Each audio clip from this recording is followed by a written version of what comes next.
Commander Rachel Foster stood at the bridge of the U.S. Hyperion, her eyes fixed on the massive display screen showing dozens of red emergency signals.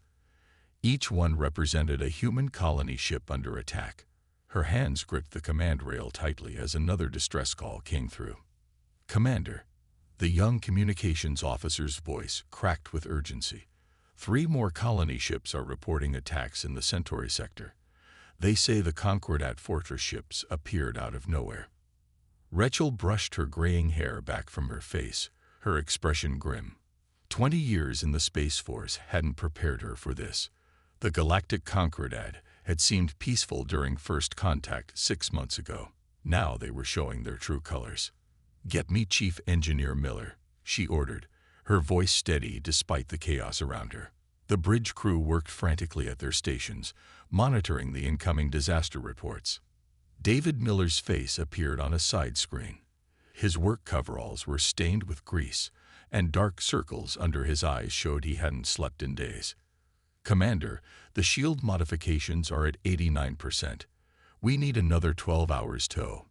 "We don't have 12 hours, David." Rachel cut him off. "Those colonists don't have 12 hours. How close can you get in 6? Miller ran a hand through his messy brown hair, already calculating. "I can get the main shields to 95% if we run a bypass through the secondary power grid. It's risky, but it should hold." "Do it," Rachel ordered. She turned to her tactical officer. "Lieutenant Patterson, what's the status of our weapon systems?" Emma Patterson's fingers flew over her console. "All railguns are charged and ready. Missile tubes 1 through 60 are loaded. The new plasma cannons are untested in real combat, but simulations show they should work against Concordat shields." Rachel nodded. The U.S. Hyperion was humanity's newest and most powerful battleship. Built in secret over the past 5 years, it combined everything humans had learned about space warfare. The Concordat might think humans were primitive, but they were about to learn a hard lesson. "Commander," Brian Carter called from navigation. "I've plotted the fastest course to the Centauri colonies. If we push the engines to maximum, we can be there in 40 minutes. "What about the Concordat's warning?" Lieutenant Patterson asked quietly. "They said any human warships crossing the Centauri border would be considered an act of war." Rachel's jaw tightened. "They crossed that line when they attacked our colonists. Those are civilian ships out there, families looking for new homes." She straightened her uniform and faced her crew. "The Concordat thinks we're primitive because we haven't been in space as long as they have. They think their fortress worlds and their energy weapons make them superior. Today we prove them wrong." She pressed the ship-wide communication button. "All hands, this is Commander Foster. Battle stations, I won't lie to you. We're about to engage an enemy that believes they're better than us in every way. They have bigger ships, more advanced weapons, and centuries of space warfare experience." She paused, letting her words sink in. "But they don't have what makes humans special. We adapt. We innovate. When something doesn't work, we try something new. The Concordat has been doing things the same way for 1,000 years because they think they've perfected warfare. That's their weakness." Throughout the massive ship, crew members stopped to listen. In engineering, David Miller and his team worked frantically on the shields, inspired by their commander's words. In the weapon control rooms, gunners checked their systems one final time. "The U.S. Hyperion carries humanity's hopes with her today," Rachel continued. "Every new technology we've developed, every lesson we've learned, every advantage we can think of, it's all built into this ship. We're not just defending our colonies. We're showing the galaxy that humanity deserves its place among the stars." "Course laid in," Carter reported. "Ready on your order." Rachel Foster took one last look at the distress signals on the main screen. Somewhere out there, human colonists were fighting for their lives against an enemy that saw them as inferior beings. That was about to change. "Take us in, full speed," she ordered. "Let's show the Concordat what this primitive species can do." The U.S. Hyperion's engines flared brilliant blue as the massive battleship accelerated to faster-than-light speed. Behind its reinforced hull, 5,000 crew members prepared for humanity's first real space battle. They were badly outnumbered, facing an enemy with superior technology and centuries of experience. But they had something the Concordat didn't understand: the human spirit. And that would make all the difference. The U.S. Hyperion burst out of faster-than-light travel right into the middle of a nightmare. 3 massive Concordat warships were firing on a small group of colony ships. The space around them was filled with debris from ships that hadn't survived the attack. Battle stations. Commander Rachel Foster's voice rang through the ship. "Lieutenant Patterson, target the nearest Concordat vessel." "Miller, how are those shields holding?" "Shields at 95% and stable," David Miller reported from engineering. His new shield design was about to face its first real test. "The bypass is working better than expected." The nearest Concordat ship turned toward them. It was 3 times the size of the Hyperion, its silver hull gleaming with powerful energy weapons. A voice boomed across all communication channels. "Primitive vessel, this is High Commander Zextal of the Concordat Battle Fleet. Your presence here is forbidden. Surrender now or be destroyed." Rachel's response was simple. "Lieutenant Patterson, show them our answer." Emma Patterson's fingers danced across her tactical console.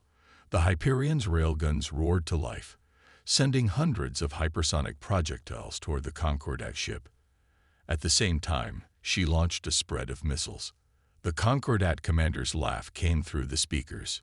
"Your primitive kinetic weapons cannot harm our—" His voice cut off as the railgun rounds slammed into his shields.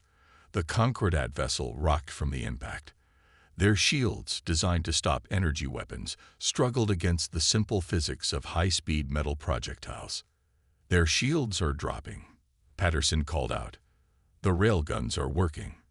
The other 2 Concordat ships turned to join the fight.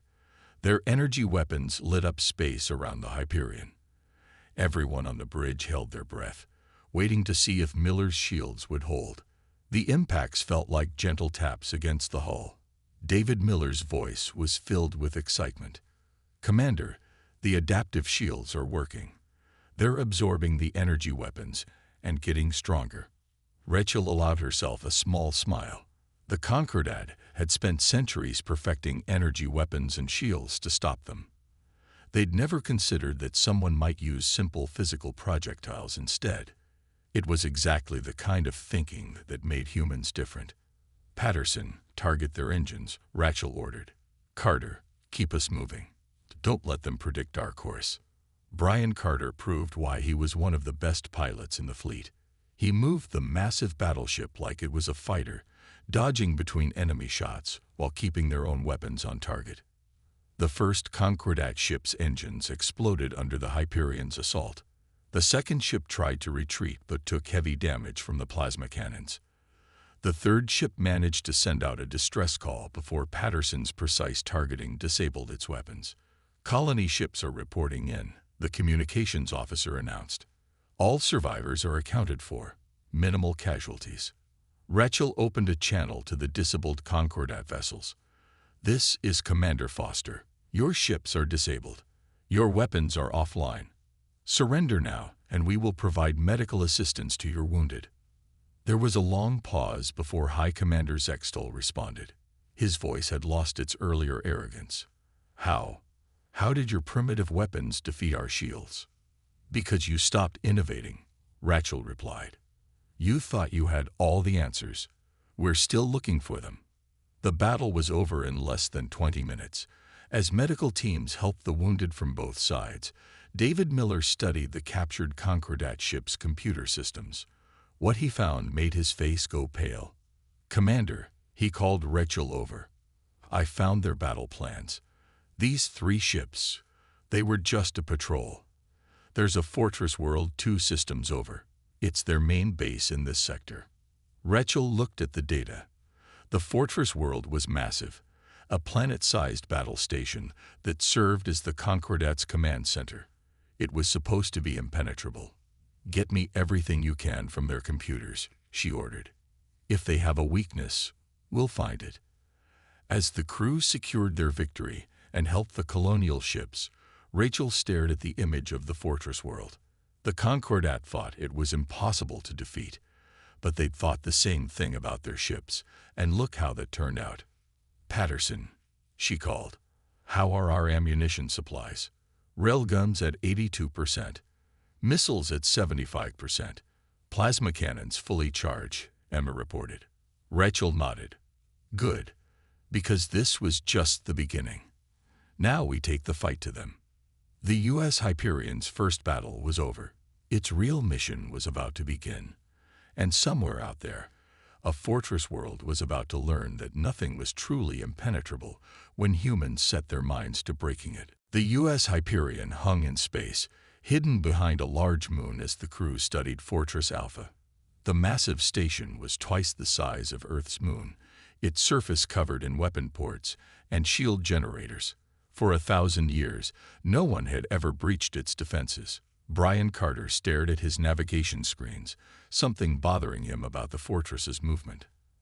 After 3 hours of watching, his eyes widened. "Commander Foster," he called out, "I think I found something." Rachel Foster moved to his station quickly. Around them, the bridge crew continued their preparations for what seemed like an impossible attack. "Look at this," Carter pointed to his screen. "The fortress rotates exactly once every 6 hours. But there's a 3-second delay when it faces the sun. Their shields are weakest then because they're adjusting to the solar radiation." 3 seconds? Rachel frowned. "That's not much time." "It's all we need." Lieutenant Emma Patterson joined them.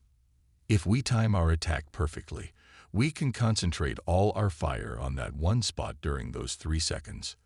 The combined force might break through." Rachel studied the data. It was risky, maybe even crazy, but that's what humans did best. "Miller," she called engineering, "can you give us everything you learned from those captured Concordat ships?" David Miller's tired face appeared on the screen. He hadn't slept in 2 days, studying the alien technology. "Their fortress uses the same shield type as their ships, just bigger. They never fixed the weakness against physical weapons because no one ever used them in space anymore." "What about their internal defenses?" "That's the interesting part," Miller grinned.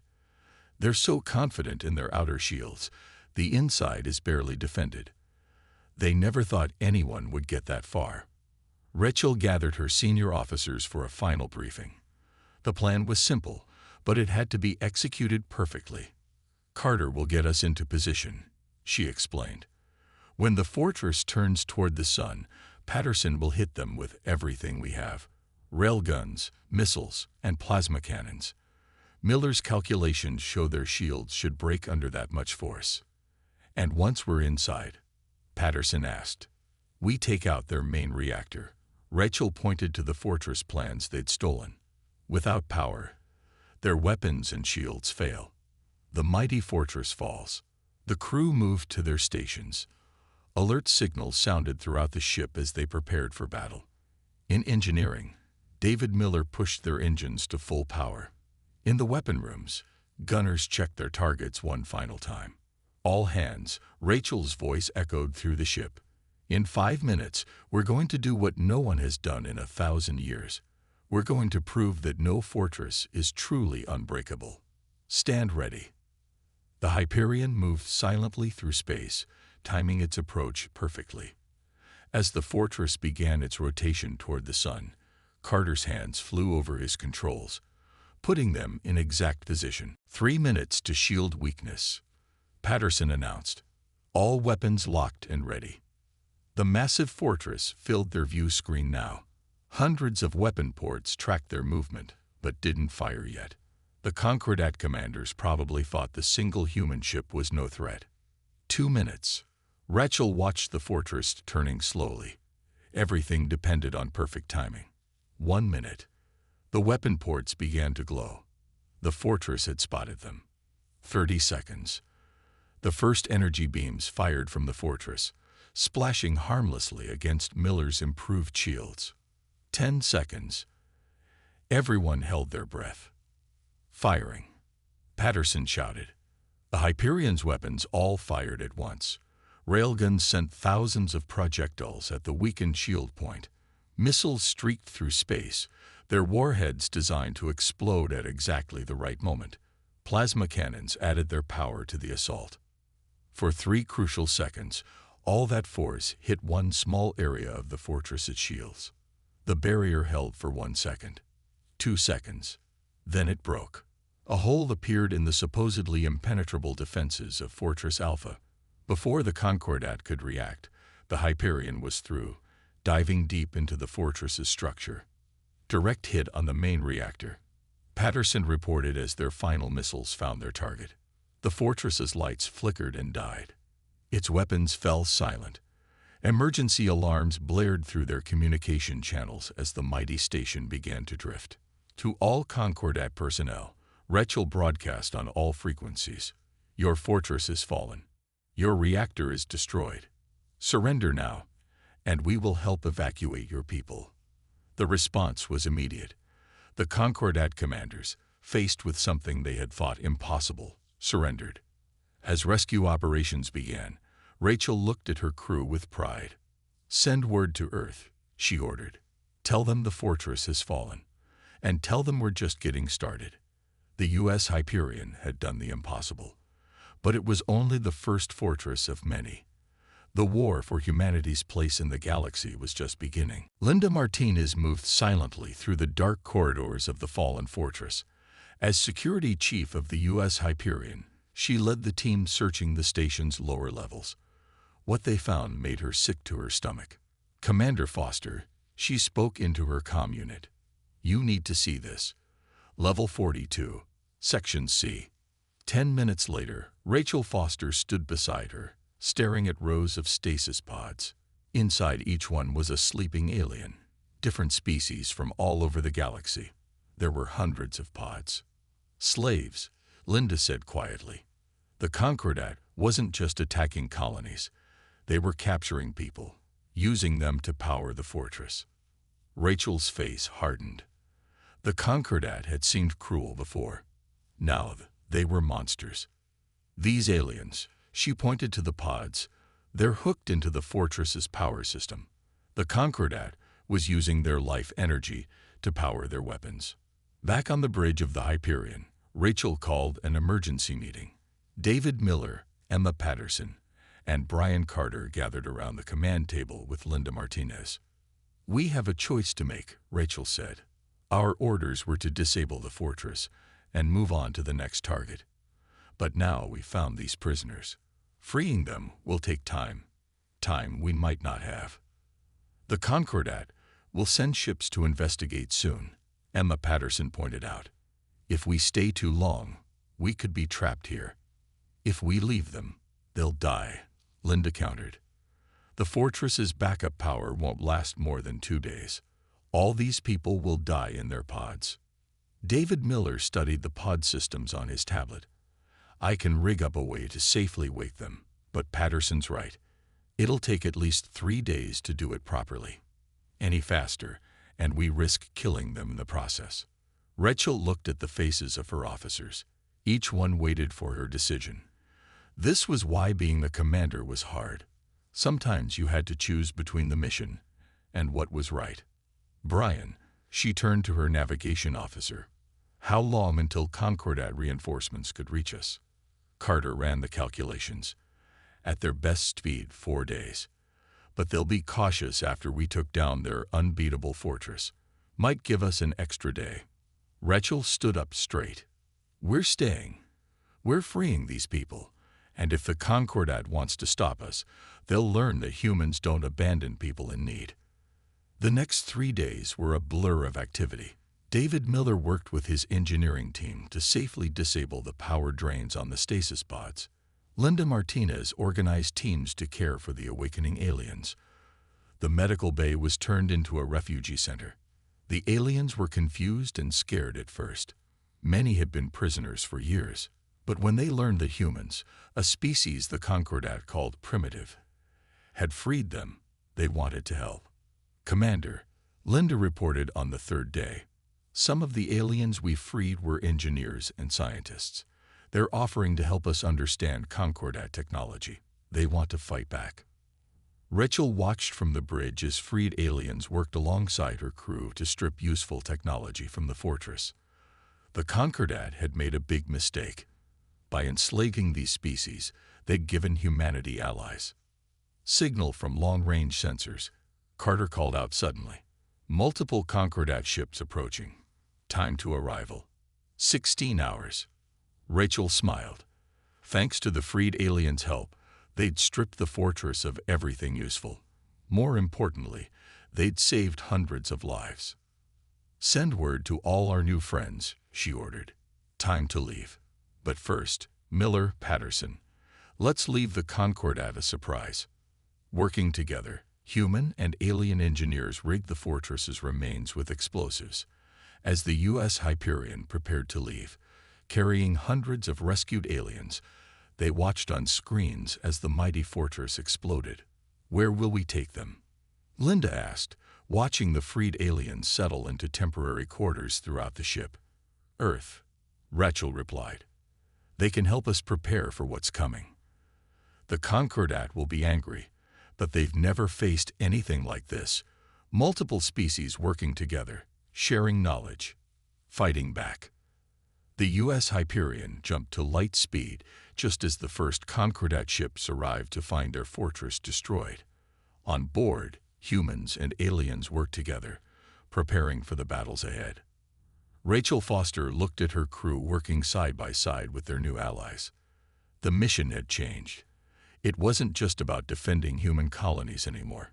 It was about freeing everyone from the Concordat's cruelty. Sometimes, she thought, being human meant doing the right thing, no matter the cost. And now they had proof. Humanity's compassion was more powerful than any fortress. News of the U.S. Hyperion's victory spread fast. Within days of reaching Earth, other human ships began to arrive. Captains and crews from across Earth's fleet wanted to join the fight against the Concordat. Commander Rachel Foster stood in Earth's main space station, facing a room full of ship captains. Behind her, a large screen showed the locations of other Concordat fortresses. The Hyperion proved they can be beaten, she told the gathered officers. But we need to work together. Each fortress we destroy frees more slaves and weakens the Concordat's power. In the station's engineering bay, David Miller worked with alien and human scientists. They were adding his shield designs to other ships. The freed aliens brought their own knowledge, making the shields even better. See this connection here. A tall alien named Czar showed Miller a new design. On my world, we used similar technology. If we combine it with your shields, they'll be 30% stronger. Miller grinned. Working with aliens was teaching him things he'd never imagined. The Concordat thought keeping us separate made them stronger, he said. Instead, it's bringing us all together against them. On the Hyperion's bridge, Emma Patterson trained weapons officers from other ships. Her battle tactics against the first fortress had worked perfectly. Now she was teaching others. Remember, she explained, the Concordat relies too much on energy weapons. They'd forgotten simple physics. Sometimes an old-fashioned bullet does more damage than a fancy laser. Linda Martinez, the security chief, had her hands full too. More rescued aliens arrived every day as news spread of the Hyperion's victory. Each one wanted to help fight the Concordat. We've got engineers, warriors, and scientists from 12 different species now, she reported to Commander Foster. They all have scores to settle with the Concordat. Rachel nodded. How many ships are ready? 20 Earth ships have been upgraded with Miller's shields. The aliens have provided 5 of their own ships. More are coming. Brian Carter worked with alien navigators to map safe routes to other fortresses. The Concordat controlled many key jump points between stars, but the aliens knew secret paths. They built their fortresses thinking no one could reach them. An alien navigator named Kex explained. But there are always hidden ways, if you know where to look. After 2 weeks of preparation, the combined fleet was ready. 26 ships, crewed by humans and aliens working together. The U.S. Hyperion led them toward their next target. All ships, report in, Rachel ordered as they approached the second fortress. One by one, the ships responded. Human captains and alien allies, all ready to fight. The Concordat had spent centuries keeping species apart, making them fight each other. Now that same cruelty had united everyone against them. Energy readings from the fortress, Carter reported. They're powering up weapons. They're also sending messages to their ships, Linda added, calling for help. Rachel smiled. But help won't come in time. The Concordat never planned for their fortresses to support each other. They're too proud, too sure of their strength. All ships in position, Patterson reported, ready to begin attack pattern. The fleet moved as one, ships crewed by different species but fighting together. When the fortress turned toward its sun, weakening its shields for those crucial 3 seconds, they all fired at once. The fortress's shields didn't last 2 seconds under the combined attack. As teams went in to free more slaves, Rachel received a surprising message. Other alien species, hearing about the successful attacks, were rising up against the Concordat. More ships were coming to join them. The Concordat thought they were unbeatable because they were the strongest, Linda said, watching rescued aliens join their crew. They never thought about making allies. That's the difference, Rachel replied. Humans know we're stronger together. Every person we free, every ally we make, makes us all stronger. The second fortress fell faster than the first. As their fleet grew, each victory became easier. The Concordat's perfect order was breaking down as more species joined the rebellion. We found their central fortress, Carter reported after the battle. It's bigger than all the others combined. Rachel looked at her crew, humans and aliens working side by side. The Concordat's greatest fortress waited for them. But they weren't just a single ship anymore. They were a fleet. They were an alliance. And they were just getting started. The central fortress of the Concordat hung in space like an artificial planet. It was 5 times larger than any fortress they'd faced before. This was where the Concordat's leaders lived, sure that no one could ever reach them. Commander Rachel Foster gathered her fleet commanders on the U.S. Hyperion. Human captains sat next to alien leaders from 20 different species. All of them had fought together, freeing fortress after fortress. This is their home, Rachel pointed to the massive structure on the screen. Everything we've learned, every battle we've won, has led us here. David Miller stepped forward, his uniform worn from weeks of non-stop work. Their central fortress uses 3 layers of shields, he explained. But thanks to our alien allies, we know how each layer works. He showed them the fortress plans that their spies had stolen. The outer layer is their standard energy shield. The middle layer uses gravity weapons. The inner layer, he paused, is powered by thousands of enslaved beings. The room grew quiet. Everyone knew what was at stake. Emma Patterson took over the briefing. We'll split our fleet into 3 groups, she said. The first group will attack the outer shield, using our usual method during their solar rotation.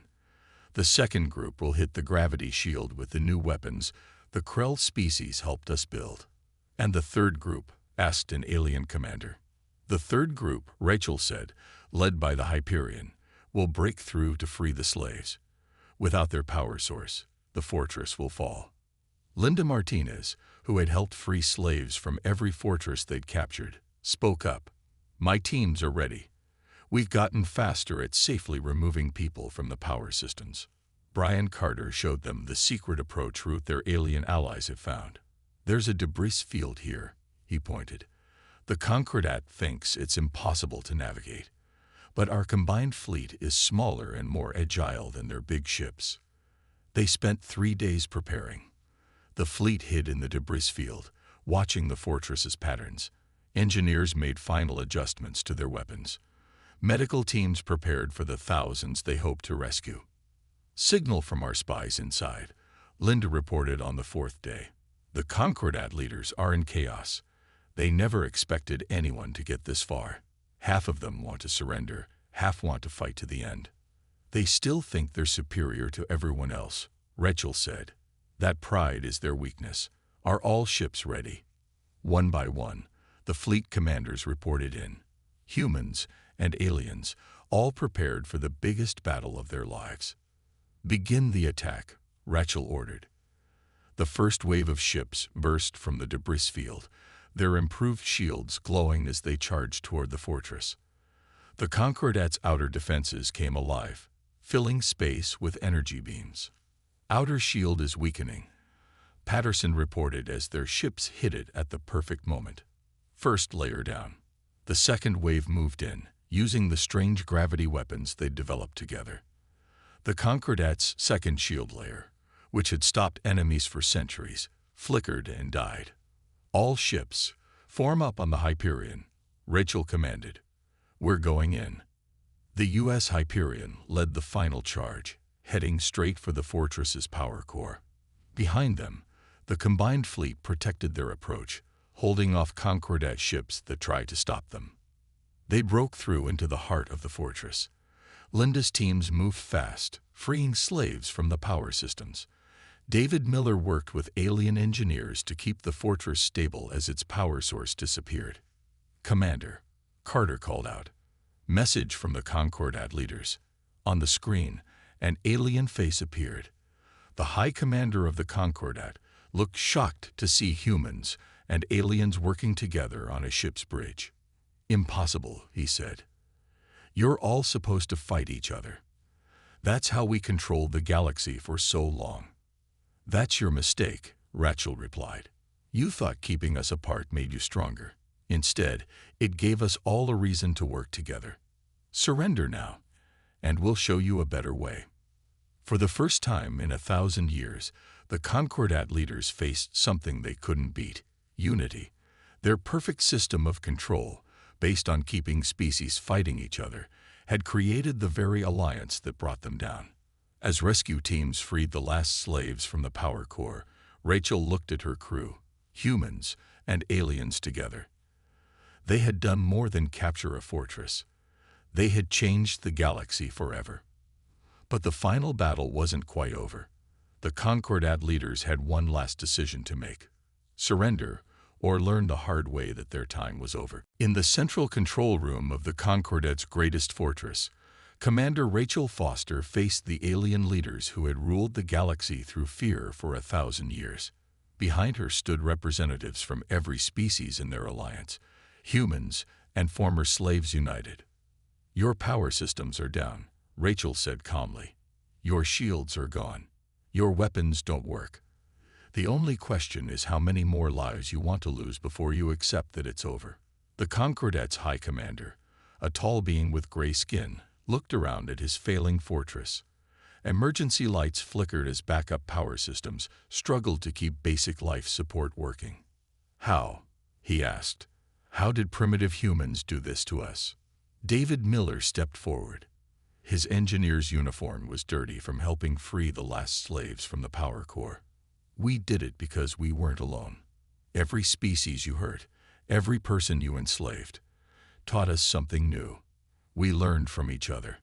On the bridges of ships throughout the fleet, humans and aliens watched and waited. Emma Patterson kept the fleet's weapons ready, just in case. Brian Carter maintained their positions, blocking all escape routes. Linda Martinez entered the control room with another group of freed slaves. That's the last of them, she reported. Over 5,000 beings, all safely removed from the power systems. The High Commander watched in shock as former slaves joined the Alliance forces. Some of them had been trapped in the fortress's power core for decades. The fortress is dying, one of the Concordat leaders said. Without slave power, none of our systems work properly. That's the difference between us, Rachel replied. You built your empire on slavery and cruelty. We built our alliance on friendship and respect. Your way is ending. The question is whether you'll be part of what comes next. For a moment, nobody moved. 1,000 years of Concordat rule hung in the balance. Then the High Commander did something that shocked everyone. He stepped forward and removed his symbol of authority. a glowing crystal worn around his neck. "We surrender," he said quietly. "You've proven that our way was wrong. The fortress is yours." Throughout the massive station, cheers erupted. In engineering, David Miller and his mixed team of human and alien engineers began working to convert the fortress's power systems to work without slave energy. Emma Patterson received surrender signals from Concordat ships across the galaxy. Without their central fortress, without their leadership, their perfect system of control fell apart. Commander Brian Carter called from his station. Messages coming in from everywhere. More species want to join the Alliance. They're calling it the start of a new age. Linda Martinez watched as medical teams cared for the freed slaves. "What will happen to them?" she asked Rachel.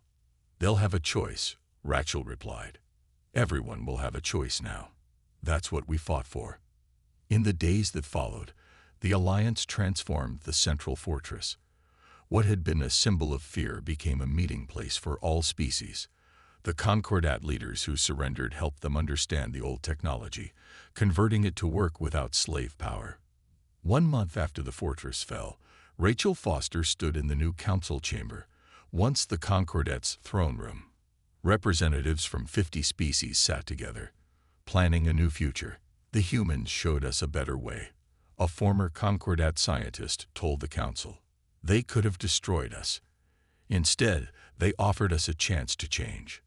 David Miller's shield technology was shared with all species. Emma Patterson taught combined fleet tactics to anyone who wanted to learn. Brian Carter worked with navigators from every world to create new, safe trade routes. Linda Martinez led the effort to find and free any remaining slaves in distant Concordat outposts. Everywhere, the message was the same. The age of fear was over. In the end, it wasn't just the fortress that fell. It was an entire way of thinking. The Concordat had believed that keeping species afraid and separate made them strong. Humanity had proved that working together made everyone stronger. "What happens now?" one of the alien leaders asked Rachel as they looked out at the combined fleet. Rachel smiled, watching humans and aliens working side by side on ships that had once been enemies. "Now we build something better," she said. "Together." The fortress that had been the heart of fear became the center of a new alliance, and in the end, it wasn't humanity's weapons that had won the war. It was their willingness to reach out, to help others, to believe that everyone deserved to be free. That was humanity's real victory, and it would last far longer than any fortress.